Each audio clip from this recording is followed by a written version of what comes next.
A man on a bicycle will see more, feel more, enjoy more in 1 mile than the motorized tourist can in 100. Out here in the heart of Utah's Red Rock country, that couldn't be more true. The White Rim Trail isn't just a ride, it's a journey, a test of legs, lungs, and spirit. Every turn of the pedals reveals something new. You don't just pass through this place, you feel it. So saddle up, because this isn't about going fast, it's about going deep. This is the White Rim Trail on 2 pedals.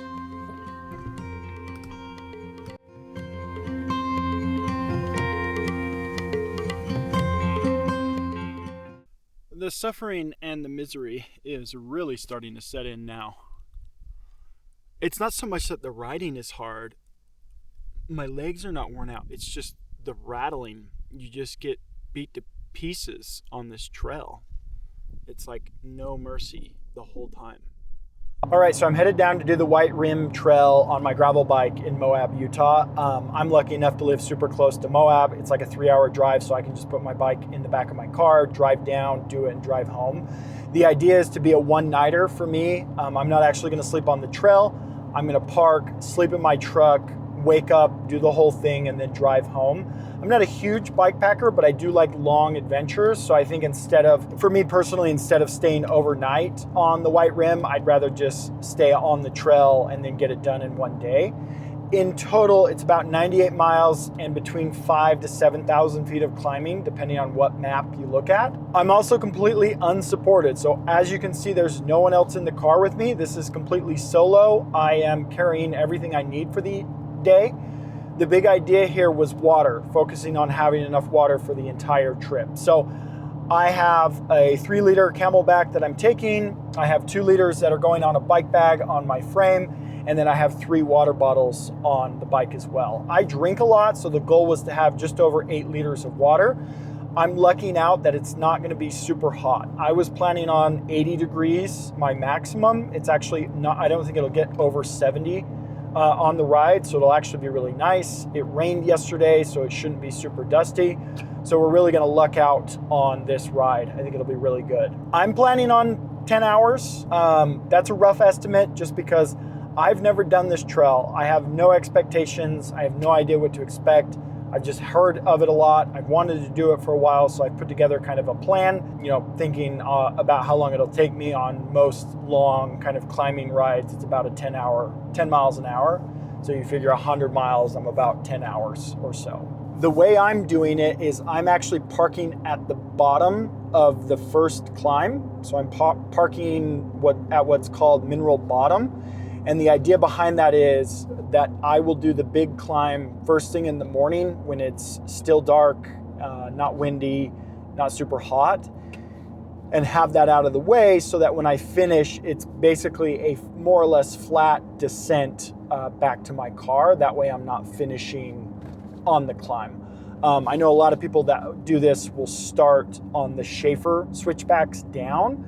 And if you do it that way, it just means that when you finish, you have to climb up like 2,500 feet at the end of, 70 to 80 miles. So I didn't want to do that. I wanted to get the climb out of the way in the beginning and then have an easier day as it goes on.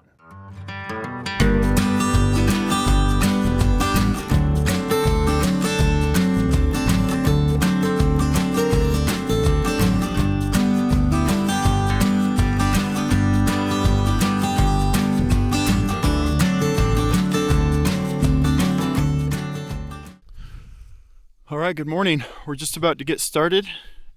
It's a little past 5:38, so nice and early. The nice part is we have some sunlight coming up already, so it's gonna be a really nice day. A little bit colder than I thought it would be, and you can see my campsite did not disappoint. I am right on the water, and it is just gorgeous this morning. So the part you don't realize is just how alone I am out here. That was probably the creepiest part about last night. Is it was like super quiet, pitch black, no moon, and just dead silent. You couldn't hear anything. The benefit of having this climb first is I get it out of the way and done before it gets hot. But the disadvantage is I am fully loaded to do this climb. So we're just gonna have to take it nice and easy up this first section. We're gonna do the switchbacks. These are the mineral bottom switchbacks, up and out. I mean, look at it. You basically climb straight up the cliff wall.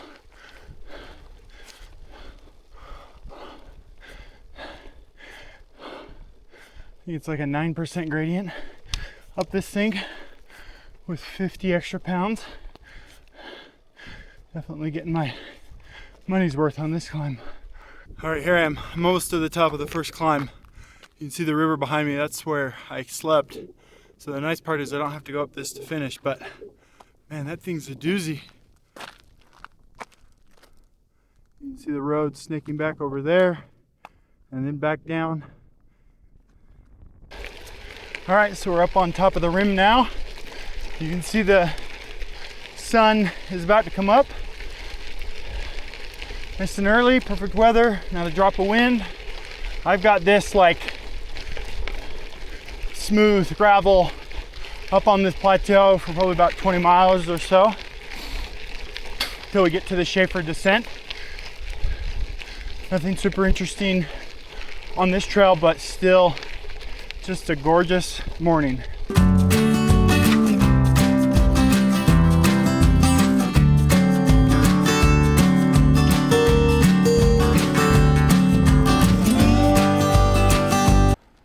All right, so we're on the pavement. We've got about 5 to 7 miles of pavement, and then we'll be on the Shafer Switchbacks down back into the canyon. That climb up and out was fine. It was just never ending and the slide uphill. So it is nice to be on the pavement now. No wind still, very little people. It's really nice.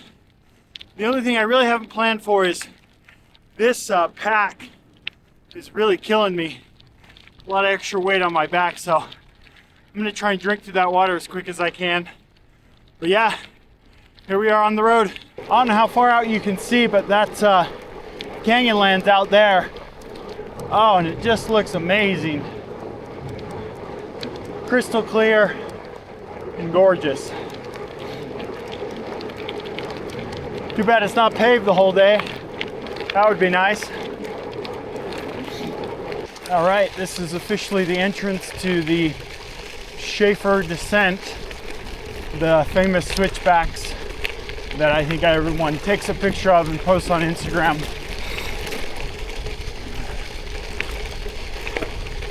It's basically straight down into the canyon, loop around to my truck, and we're done. Just kidding, that was funny. It's not that quick. We still have like 80 miles to go, so. But we're doing good, making good progress. I'm right here. We're getting the first glimpse of the drop off. We're basically going down into that canyon. You cannot believe, you just can't understand it unless you've been here, like what it looks like. It's just amazing. Yeah, look at the panoramic view of this place. Just amazing. So gorgeous.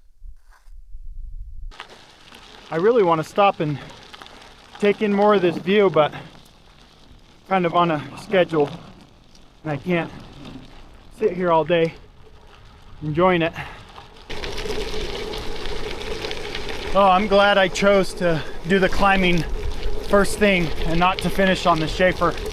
This would have been a very long climb at the end of the day. So I'm glad I'm kind of done with that.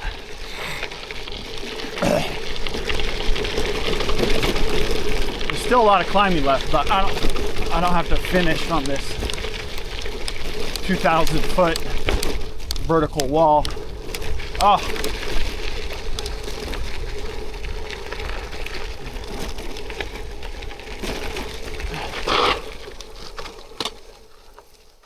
I really hope everyone else is taking it in like I am.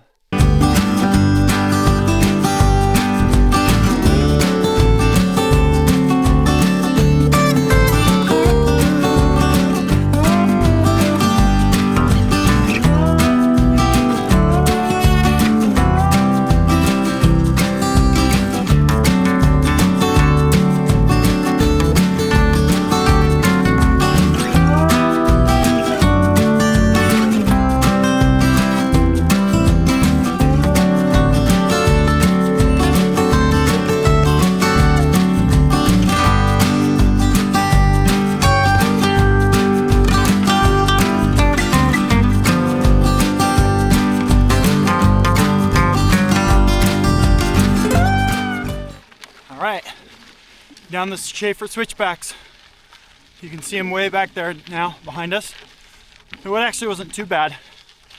I'm really surprised how well this bike is doing.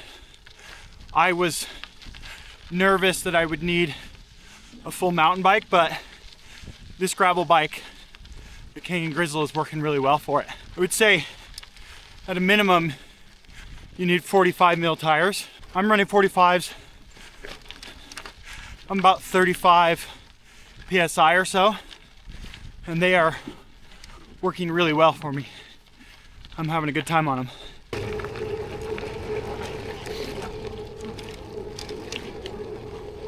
I really lucked out when it comes to the rain yesterday. It rained pretty good, it looks like, yesterday, and the dirt is like perfect. There's no dust, which I'm grateful for because I was expecting it to be dusty all day. And if my luck holds, when I turn the canyon to go back towards my car, I should have a tailwind most of the day back, which would be really, really nice. So, all in all, I'm having a glorious, wonderful day. Perfect conditions, perfect weather, no people, not hot. Like, it does not get better than this. Fingers crossed it holds for the next couple hours. Oh yeah, look at that. It's these sections I feel like nobody talks about when doing a report on the white rim. You see lots of like cool switchbacks, riding along the river, blah, blah, blah. The real struggle is when it's like this. I've got a slight incline, it's a little bit rough, and I've got a little bit of a headwind. These are the grind sections right here, and you just have to power on. Look at that view. It just goes on. Now that, ladies and gentlemen, that is Canyonlands right there. That's what it's all about.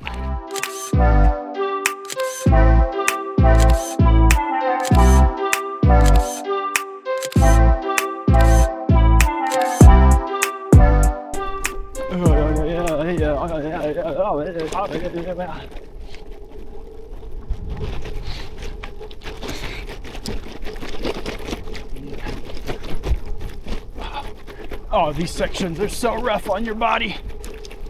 Just hard rough when you're sore and tired.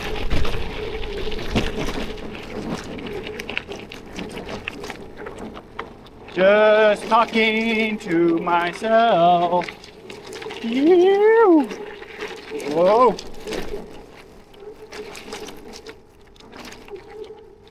I've had this rock in my shoe for like the last 10 miles. Oh, thank goodness. That was getting painful.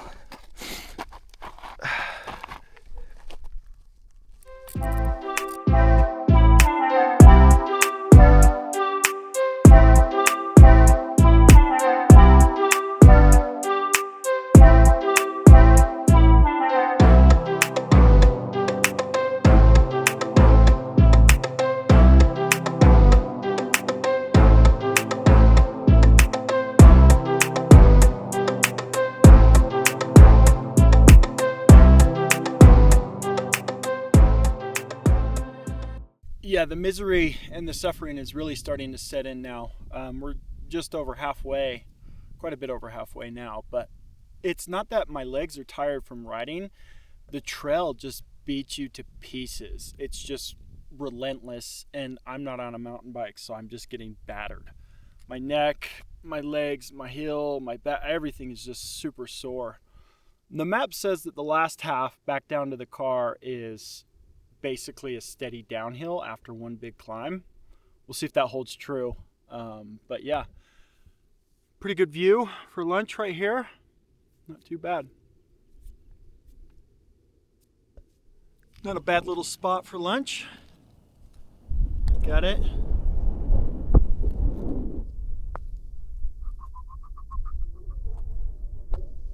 And now we're headed over that pass right there. How often do you get to ride with views like that? Look at that thing. Nowhere else on Earth does it feel like a totally different planet but here. It's just crazy. Gorgeous and crazy. You got views on the right side, you got views on the left side. Look at that. Ah, some more gorgeous views along the ride. Getting windy, getting tired, getting broken. But hey, I signed up for it.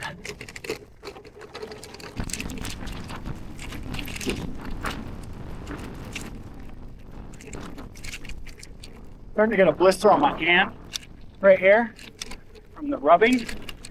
Wondering if I should put my gloves back on.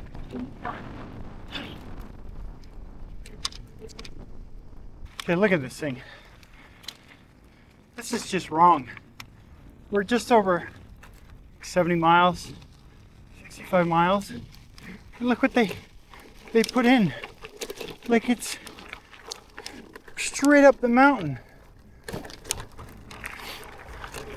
I might as well be rock climbing up this thing. And the part that sucks is going down the other side is gonna be so rough and steep. It's not even gonna be worth climbing up. You're gonna go just as slow going down. Oh my goodness. Look at that. That is absurd. All right, you wanna see how much riding this is truly in a day? So I don't normally ride with a bike frame bag. So today I've had it on. My legs are getting used to it. Look what it's done. I don't know if you can totally see that, but where it rubs, the hair is completely gone. I got like a free wax today on my legs. Yeah, but that seriously had to have been the steepest climb in the world. It was like 700 feet in a quarter mile. It's like straight up. So hopefully that is the end of the climbing. Get some views behind me. The part that sucks is there's no cheating once you're out here. There's no shortcuts back to your car. And there's very rarely any people that are heading the same direction to give you a ride. So once you're out here, you gotta finish.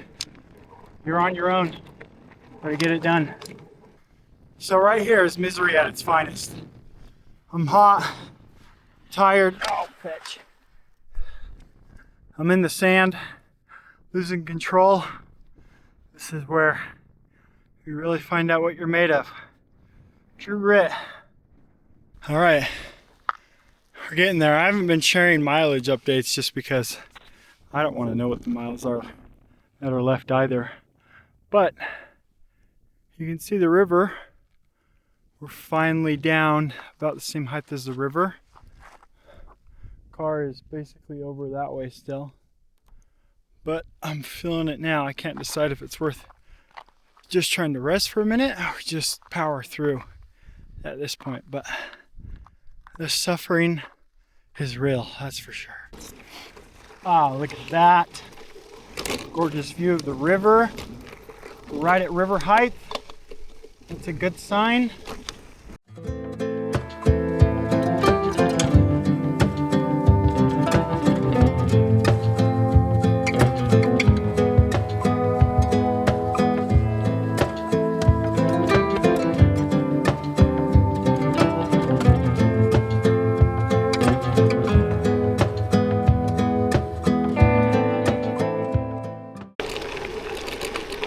All in all, I think it was a pretty good day. No mechanicals on the bike, no flats, no dead batteries. Heck, the chain isn't even that dry. It's not even that grindy, which is surprising. Most everyone I've watched do this finishes with like a really grindy, nasty chain.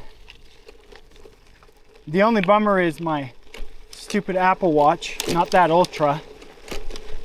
Doesn't even make it 10 hours on a ride. Ooh. All right, this is the final stretch. I'm about a mile or two from my start point. It's been a long day. Just over 10 hours. That's what I was hoping for. A little bit slower than I wanted it to be. I am beat though. Beat to pieces. I thought I would have a surplus of water. This last section has been hotter and longer than I thought it would be. So I do not have a surplus of water. I've used it all actually. My one Camelback had a little bit of a leak in it, so probably lost half a liter in there. Oh, I've never been so happy. Here's the turnoff. No tire tracks, just mine. Yes, yes, sweet mercy. This is the end. Oh my goodness. I thought it would never come. Oh yes, I see my truck. See it. I don't believe it. Done. Done. Oh my goodness. That was beyond insane. All right, I made it. I honestly was getting dark there at the end. Didn't think it would happen, but I'm done. Done. Oh yeah, gorgeous.